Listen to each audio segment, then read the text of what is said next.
move on and talk about this or next Monday's game against Chelsea. Bring it on. Wynnie, question that Harry asked me to ask everyone before we came on air, and it's a very, very simple one. Mauricio Pochettino, are you booing him or are you cheering him?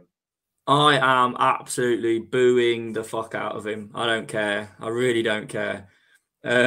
Look, Yes. he only, I'll tell you why. He's someone who claimed that he absolutely adored Tottenham Hotspur. You know, we were the only club for him. And, you know, he went to PSG when we sacked him. That's absolutely fine. And then he had the choice to go to Chelsea and he took it. So that's not that for me. That's not someone who adores Tottenham Hotspur. So look, I will thank him for the years he gave us. But as soon as on Monday, I'm going to be sat in my armchair booing the fuck out of him. My wife's probably going to wonder what's going on, but who cares? So yeah, I'm going to boo him, mate. I'm booing him.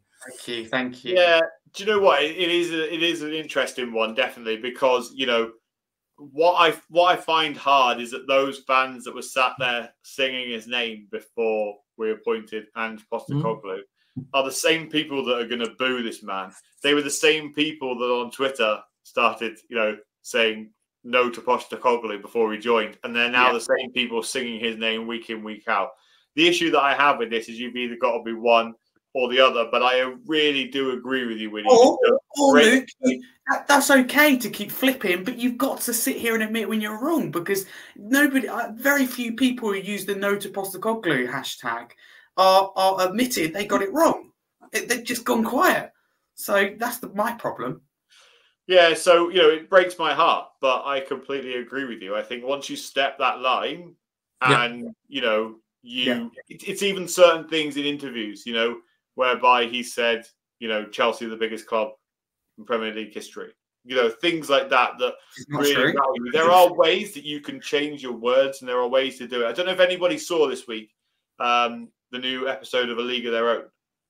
And we posted it actually on our WhatsApp channel. Gareth Bale was on there and he was asked that Arsenal were interested in him. And would he have ever gone to Arsenal? He didn't even have to think. It was no. Yeah, I didn't see it. I saw the clip of it, yeah.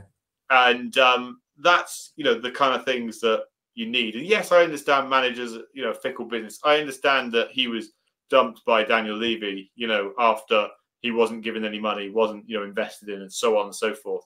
But the moment that you cross that line and you start to, you know, manage one of our rivals and our biggest rivals, you know, it becomes a big thing. Sorry to butt in. We're presuming he's still going to be in his post come next Monday, because he's having an absolute fucking stinker at the minute. And we know how cutthroat Chelsea is. They could very well sack him before then. They won't do. I would love to batter them and then Tuesday morning wake up and find that he has been sacked. Jesus Perez his assistant's already bottled it. Let's face it. He's been suspended because of all of that. He couldn't deal with coming to the Tottenham Hotspur Stadium. He didn't have the balls. Let's face it.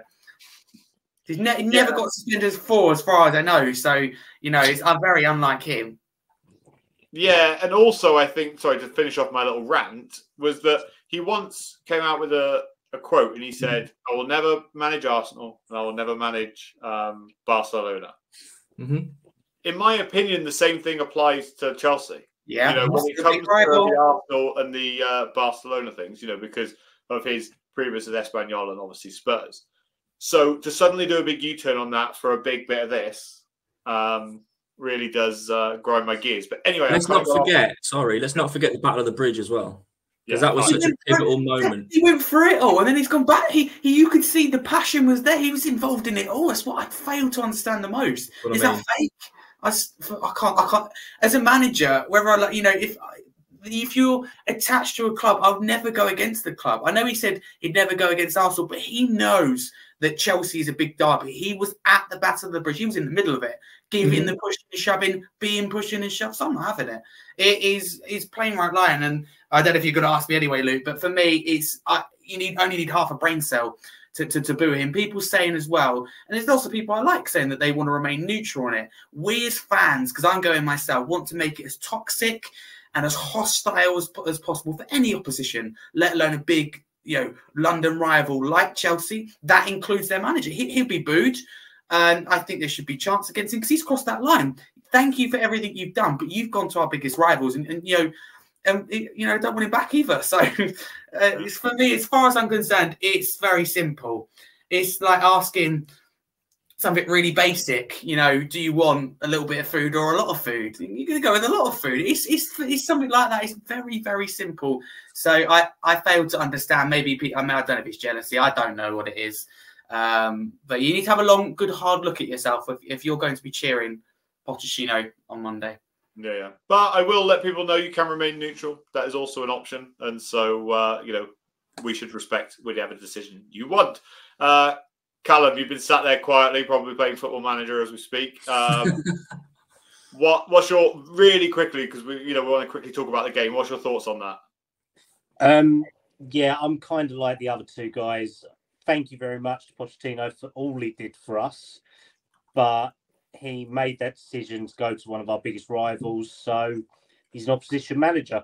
We have to be hostile towards Chelsea as a club. Probably not directly towards him, but a lot of it will be levied against him. So that's literally where I'm at. Aim all your hatred towards Chelsea and treat it as a rivalry like we do. Simple as that, mate.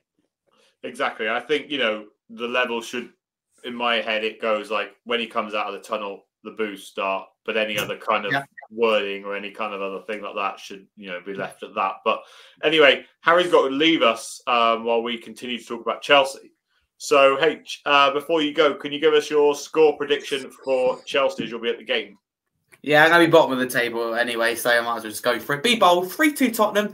I'm going as well. We're winning, and Pochettino's getting the sack Tuesday morning. Let's go for it. Full Monty. I'm loving it at the moment, but no, I'm worried about that game because Chelsea start strong. We don't. And we just made it look harder. I know Palace away is never going to be an easy game, but without their two best players, Elise and Eze, I didn't expect it, of course, to be comfortable. We made it hard for ourselves. So I'm slightly more worried than I ever have been, but I hope I'm wrong. But no, I think we're going to win 3-2. Perfect. And just let everyone know how they can find you and what's going on your show this week. Oh yeah. If you want to follow me, you can there. Harry Scarf 22. Don't forget to subscribe to Park Lane Podcast, etc. All the rest of it. New WhatsApp group. Join FPL table and probably beat me. You could join about 37 match days later than me and still win, but I'll leave that up to you. I'm on Holly's show tomorrow night. Luke, I believe you're on with me at 7 p.m. I have my own show at 8 p.m. as well, if anyone wants to check that out. Anyone wants to get involved in a charity match, head over to my Twitter or the new charity page, Charity Match for Charity, I think it's called, that I created on TikTok, Instagram, and Twitter. So if anyone wants to check that out and wants to get involved, raise money for the National Autistic Society, will be next year, hopefully a yearly thing. So thank you very much, Luke. It's been great. And if Dave is listening, then, was Dave on the live watch along or not, by the way, against Fulham? No, he wasn't on there. No, I thought Højbjerg was excellent. I need to send some video over to him about Højbjerg. I need to annoy him. Weekly annoyed chance to annoy Dave. Speak to you later, buddy. See you later. Cheers, guys. Mate. Bye, mate. I don't do long goodbyes, people. No. So, yeah, let's move on. So, Wynnie, which areas of the Chelsea team do you worry about? Are there areas that kind of you're thinking could cause us issues, or do you think that Spurs can, keep their heads and win this comfortably? I mean, I don't really know. I mean, I suppose if they're on form, people like, Raheem Sterling, Mudryk, people like that, have got the potential to cause damage, but it depends whether they turn up on the day, because obviously this season they clearly haven't been doing that. So if I'm completely honest, I'm not particularly worried, which is a weird thing to say when we're coming up to a game against Chelsea, but I'm not particularly worried about any of their players. And I think that's purely because how well we've started as well. But, I mean, I'm assuming we're going to give score predictions as well eventually. And you'll probably get from my score prediction how I feel about the game. But no, I'm not particularly worried about any player, but maybe a little bit worried about the fixture in general. Yeah. Okay. No, that's fair enough. And that's a nice little little way to keep everybody, tease everybody about your score predictions. So I love it. Callum, are there any areas of the Spurs squad that you worry about going up against Chelsea? Areas that we could kind of get overrun, or are you thinking that this could be an easy win for us? Should never treat any games easy, mate. I was ambitious against Palace, and look how my prediction got ripped out because of Poxy VAR. But I think left-hand side would be my area of concern for Spurs. If we play Udogie and Johnson, then I'm happy. If we play Emerson and Richarlison, not so much. If we play Ben Davies and Richarlison, then I will, if we are doing a watch along, we'll be taking a leaf out of Dave's book and screaming and shouting and swearing at the TV. But I think based on how it is, I think Chelsea will play a more progressive game of football. So at least we'll get something where our style can go up against theirs compared to Palace with their low block as such. So we should be all right. But Chelsea's midfield is where my concern kind of lies. I would say that based on how they can do it, they can do everything right from defence into midfield. It's only there up front who can't score and hit a barn door from 2 yards out. So that's where I think we may get overrun a little bit, depending on whether you play Skip and Højbjerg or Basuma and Sarr, whatever. That's where we may have issues for definite, I think, against theirs. Yeah, it's an interesting concept because, from what I understood, you're suggesting that their midfield is probably slightly better than ours, but their strike force isn't. So should we be worried about their midfield when their strike force is poor? It's a really interesting idea, and and whether actually we can cope with that because of our defensive stability or not. So interesting, definitely. You would hope. You'd hope so. You'd hope so. Wynnie, is Son the man to keep leading this line up front for Spurs against Chelsea? Think he gets some joy behind the centre backs? Yeah, let's face it, Sonny is in incredible form right now, and he's stepped up when he needed to step up. And it looks as though it may have been Conte and his system that was holding Sonny back last year when we thought he was in this dip of form. I think the team picks itself. If I'm honest, if I was to go through it now, it's going to be Vicario. We're going to play Udogie. We're going to play Van der Ven, Romero, Porro. It's going to be a midfield of Sarr and a midfield of Sarr and Basuma with Madders, and then he's going to play Richarlison. He's going to play Son, and he is going to play Kulusevski. That's going to be the team. You can bookmark that if you want. That is exactly what the team's going to be. The whole Johnson over Richarlison debate, what I would weigh in with that is I think Johnson has been criticised previously for his work rate, especially at getting back. Yeah. Something that Richarlison, probably one of the only things that Richarlison has on him is his work rate. And Richarlison will get back when he needs to, and I think we've seen it before. I think it was against Arsenal, actually, because obviously Johnson played that game, didn't he? And there was one point where I think it was Saka's goal, actually, the massive deflection into the goal. Johnson could have or should have chased him back and probably did it a little bit less than he should have. So that would be my criticism there. So that's why I think Ange may go for Richarlison. But like I say, you can clip that. That's going to be the side. Yeah, definitely. And Johnny said, so Son is that great. That means it was the manager. Conte was ... way less than Arteta. Yeah, Conte is. I don't know where you've been for the last 6 months. You have been here, but you must not have been listening because we've dug out Conte every single time we've ever spoken about him. Arteta's dog shit as well, by the way. But we're just gonna throw that one out there. Just throw that one out there. Why not? Yeah. So I kind of agree with you about that lineup, Wynnie. I think that you are probably right. And, as much as our hearts want to see Brennan Johnson play, his frailties are tracking back. And in this squad, we have to have players that track back, especially. Very easy way to explain it is when your fullbacks go inverted, your wingers need to come back. It's as simple as that. And then your centre-backs can step across and your DM comes back. either way, there has to be somebody that comes back, and you can't play in this system and just want to be up top and not track back. So I think you are probably right. Until he gains that experience and does that regularly, he won't be starting. He may be like that now. Ange may have put his arm around him and said, "Look, if you want to start in this side, you need to do that." I don't know, but like I say, I saw glimpses of it against Arsenal where he failed to track back with Saka. Yeah. So for that reason, to be fair, he actually, if you look at the picture of the Ayew goal for Palace, he was the closest player to him. He actually did track back to come after Ayew. It was a crap track back. He didn't stop it, but at least he was tracking back. So maybe fair enough. 3 weeks he was with Ange, whilst not an international break. Maybe he was doing it. Time will see. Yeah, definitely. But I kind of agree with you boys. I think that this should be a game that we should be winning comfortably. It should be a game that we should be winning 3-0. Which is weird, isn't it? Because we're talking about very, very comfortably, we should be winning this game. But there's always a part of you, and I think there will always be until Spurs continually win things, which may take a lifetime.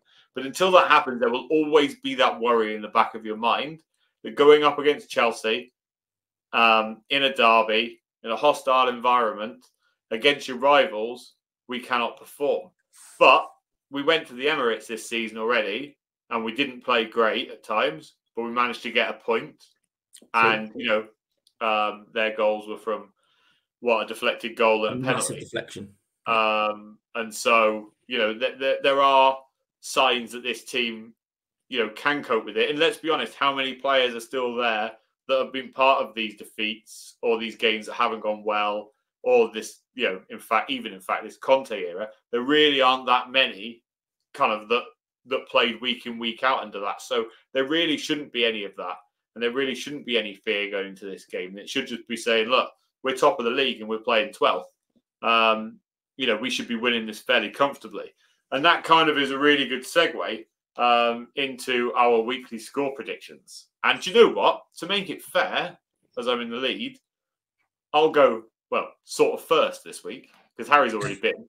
But out of us live, I'll go first. So Harry's gone 3-2 Spurs. So anybody that's watching live, get your score predictions for Spurs Chelsea in the chat. We'll read all of them out as we get to them. If you've already posted them, just repost them again so that we can find them and bring them up on the chat. But I'm going to go. Go on. 1-1 draw. You dickhead. Okay, fair enough.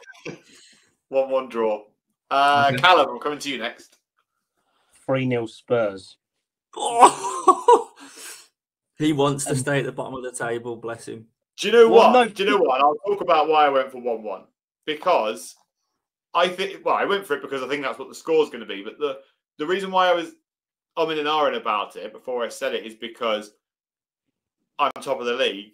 And if Spurs win, I get 0. Do you know what I mean? I get no points. So I'm kind of really focusing on the points. But do you know what? I'm going to say 1-1 draw, which I've already obviously done. And we'll see what happens. But Kallum is really going for it this week. Do you know what I would have done, Kallum, if I was you?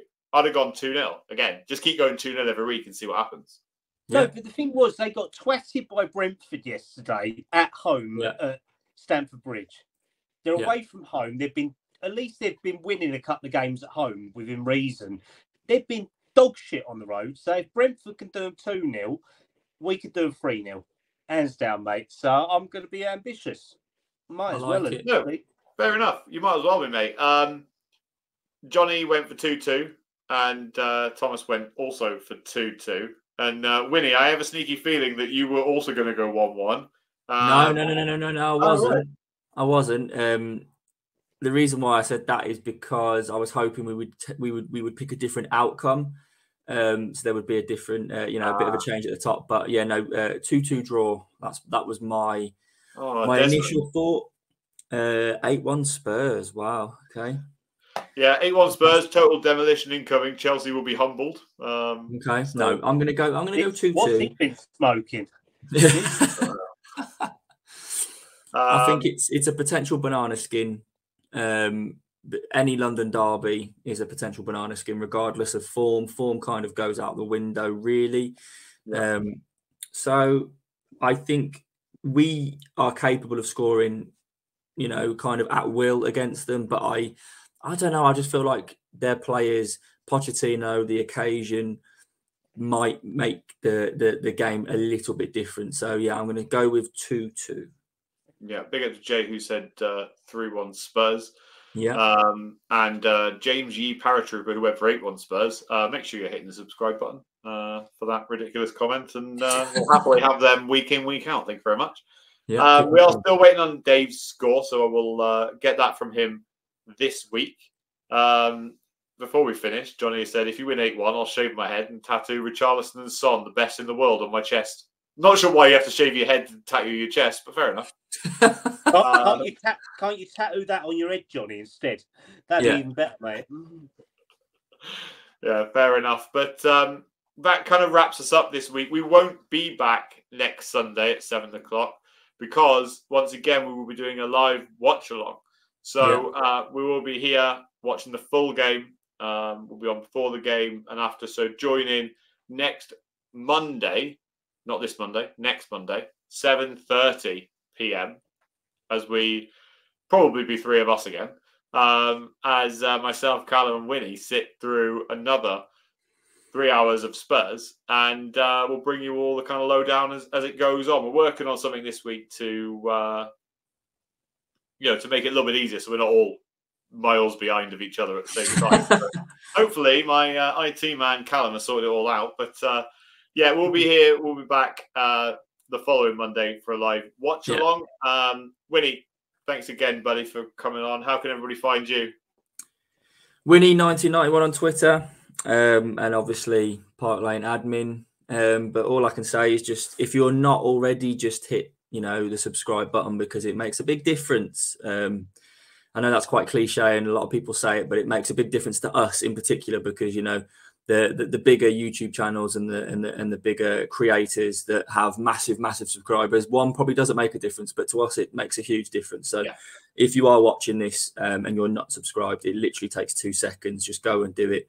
If you don't like us, then don't do it, obviously. But if you are watching us, then it's probably because you like us. So go ahead. Do you know what? If you don't like us, do it anyway, because it doesn't really do anything and it helps us out. So you might as well. Yeah. Do you know what? Just do it. If you think I'm a dickhead, just do it. Exactly. And Kallum, how can everyone find you? As always, at CallumStubbs97 on Twitter, mate.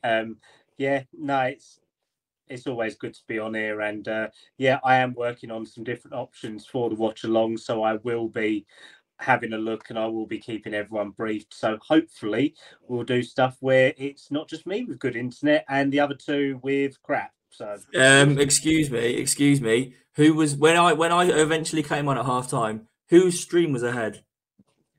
That was once, Wynnie. I went ahead 4 times after that. Yeah, maybe you did.